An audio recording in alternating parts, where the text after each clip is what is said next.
Hello friends, I've missed you so much and I am very excited that our first reading today will be a class favorite, Goldilocks and the Three Bears. Our author is Bonnie Dobkin and this book is illustrated by Rajesh Tanwar. So let's get started.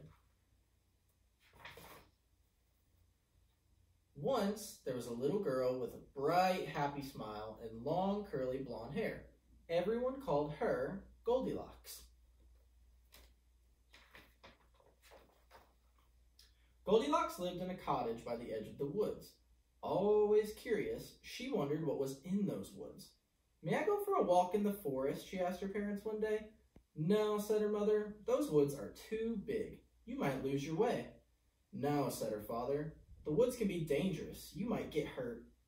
"Promise us you won't go into the woods," her parents said together. "I promise," sighed Goldilocks. One day, though, the sun was shining, and the air felt fresh and cool, and the branches of the trees seemed to be waving at her. Goldilocks thought about her promise. "I probably shouldn't go into those woods," she said, but she did. Now, deep in the woods, there was another cottage, and in this cottage lived 3 bears. Papa Bear was a great big bear with a great big voice. He liked to fix things around the house, and he loved to cook. Mama Bear was a medium-sized bear with a soft, sweet voice. She liked to work in the yard, and she loved to sing. Baby Bear was a very small bear with a thin, squeaky voice. He liked to do whatever his parents were doing. One morning, Papa Bear made a big pot of delicious porridge. He filled 3 bowls to the very top. First, he filled a great big bowl. Then, he filled a medium-sized bowl. And finally, he filled a very small bowl with pictures of honeybees on it. "This porridge looks wonderful," said Mama Bear. "This porridge smells wonderful," said Baby Bear. "This porridge is wonderful," said Papa Bear. "Now eat up." "Yow!" cried Baby Bear. "This porridge is too hot." "He's right," said Mama Bear, looking at Papa. "Well then," said Papa Bear, "why don't we go on a walk until the porridge cools?" "Hooray!" said Baby Bear, fanning his tongue, and then they set off into the woods. Just as the 3 bears left for their walk, someone came running out of the forest. It was Goldilocks. "Why didn't I listen to my parents?" she said. "Now I'm lost. I don't know which way to go." Then Goldilocks saw the cottage. Always curious, she wondered who lived there. She knocked on the door. "Hello," she said. "Is anyone home?" Of course, no one was. She kept knocking and the door swung open. "I probably shouldn't go inside," she said, but she did. The first thing Goldilocks saw was a cozy living room. In it was a fireplace and 3 chairs made of wood. One was a great big chair with a tall back and thick arms. One was a medium-sized chair. It glowed in the light and had soft, fluffy cushions. And one was a very small chair with butterflies painted on it. Goldilocks suddenly realized that her feet hurt. "This isn't my house," she said. "I probably shouldn't sit in those chairs." But she did. First, she sat in the great big chair. The scratchy wood left splinters in her bottom. "Ouch," she said. "This chair is too rough." Next, Goldilocks sat in the medium-sized chair. The chair was so slippery she slid right off. "Whoop," she said, "this chair is too smooth." Finally, she sat in the very small chair. "Ah," sighed Goldilocks, "this one is just right." Crash! The chair broke all to pieces. "Oh no," said Goldilocks, "look what I've done. I have to leave." But then she smelled a wonderful smell. Always curious, she followed the smell into the doorway of the kitchen. On a table in the kitchen, Goldilocks saw 3 bowls. The wonderful smell was coming from them, and suddenly, Goldilocks realized she was very hungry.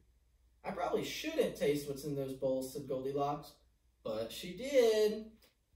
First, she tasted the porridge in the great big bowl. "Ow," she cried, "this porridge is too hot."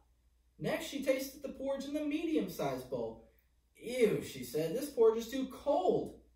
Finally, she tasted the porridge in the very small bowl. It wasn't too hot, and it wasn't too cold. Yum, said Goldilocks. This porridge is just right, and she ate it all up. Now, Goldilocks saw a stairway leading up to another floor of the cottage. Always curious, she wondered what was at the top of the stairs. I probably shouldn't go up there, she said, but she did. At the top of the stairs, Goldilocks saw 3 beds.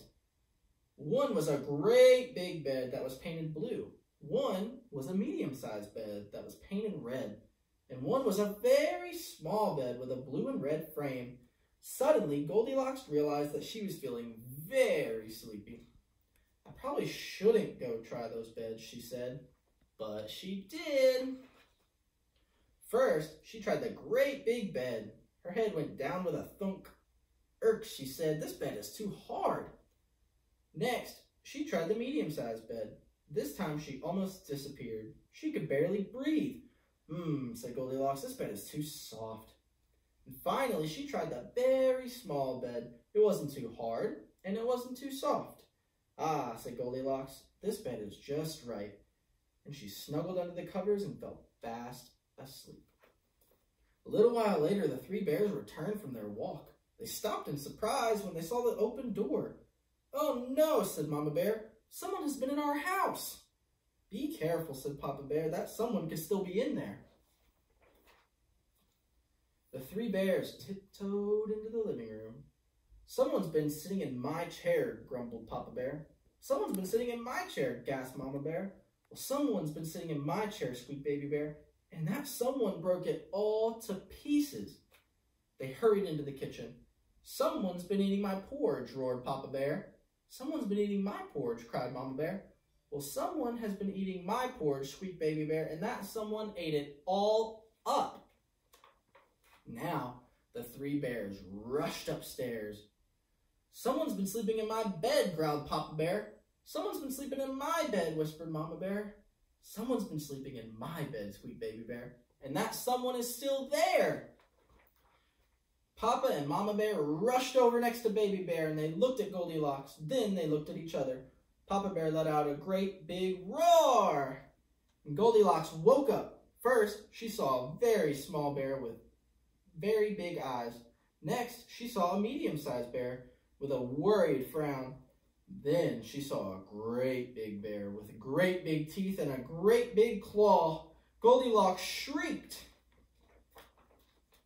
Goldilocks jumped out of bed, rushed down the bedroom stairs, leaped down the stairs, ran through the kitchen, raced across the living room, and burst out the door.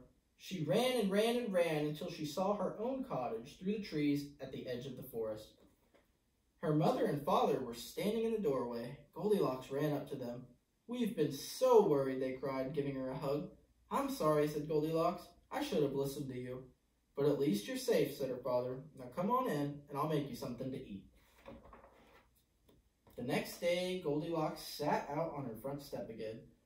She could see the forest, and it seemed like the trees were smiling at her. I probably shouldn't ever go into those woods again, she told herself. But she did. All right, guys, so that is the end of our first story. But check back every week because I'm going to be adding all sorts of our favorite stories to this YouTube channel. So I can't wait to see you again, and I look forward to our next activity. Bye!